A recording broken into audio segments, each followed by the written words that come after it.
everyone. Welcome to what Sam and I are calling Keys.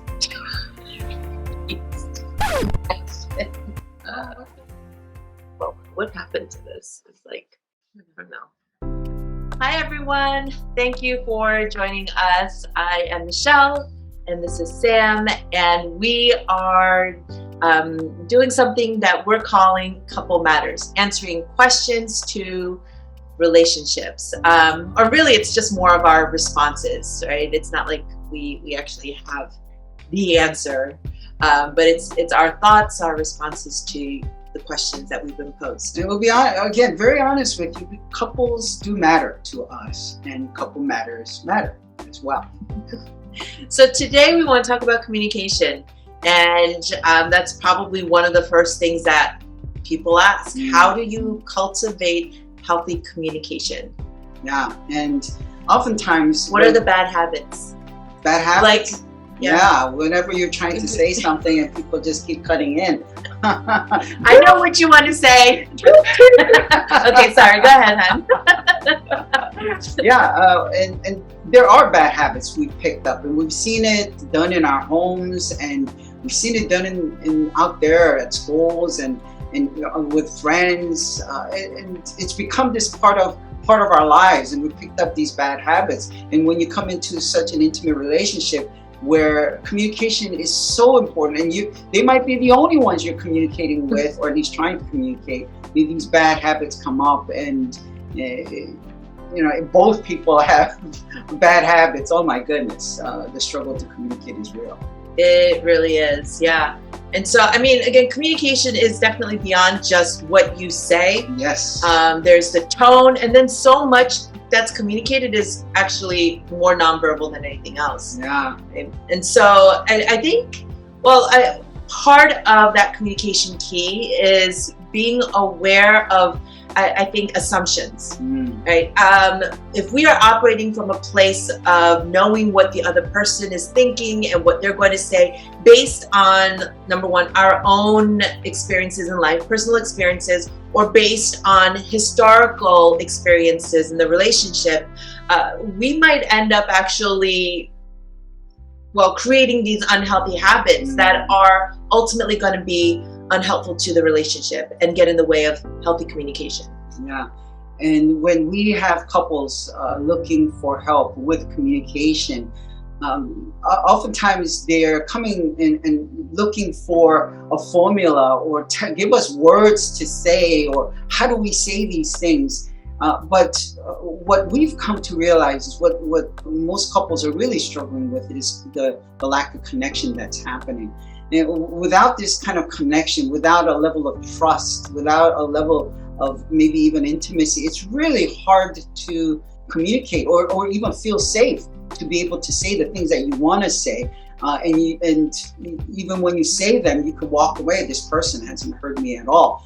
And you might struggle to come up with words and maybe not even get things done. But as long as there's connection, as challenging as the situation may be, you feel like you're together. You feel like you're in this together. This togetherness is so important as we try to move it. So togetherness is such an integral component of communication.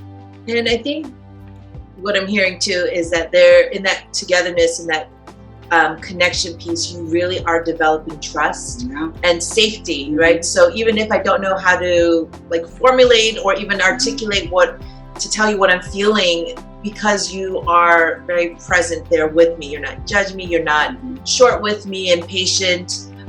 You really want to understand, and there's a level of even validating what I'm trying to communicate. And so even if I'm saying certain things, let's say I feel sad or I'm upset, right? Instead of becoming defensive, when you're able to validate that, which again, validation, we often say, does not mean that you are agreeing with the person. You really are acknowledging the feelings and what's being said that person is saying. And so we don't have to become defensive.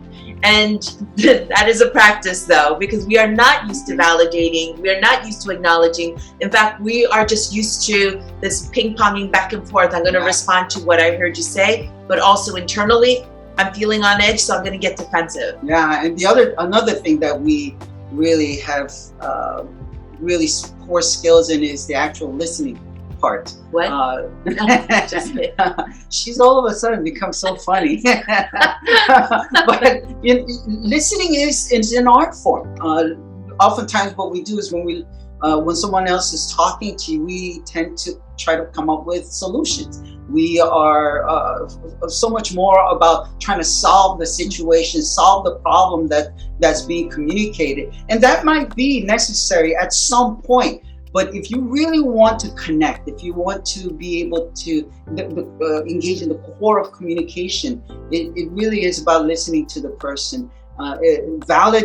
Validation helps the person feel heard, feel listened to. In previous clips, we talked about this sense of feeling loved and feeling heard. It's such an important part of communication. Yeah, there's something there's a saying that says, connect before you correct. That's with parenting. That's also within relationships, because we are very quick to say, again, what to do, how the other person should or shouldn't feel. And by the way, the best way to communicate is just telling the other person how you're feeling, not what you think they're feeling or they should feel. So, yeah, that's hard lessons learned, but so worth it. And lots of grace, because it takes time, a lot of time to learn. It's a lifelong process, really learning these communication skills. Yeah. So again, there's a lot more that we can say about this, but we hope that this tidbit on communication is helpful in helping you to frame and to really help you to connect and communicate well with your partner. So thank you. High five.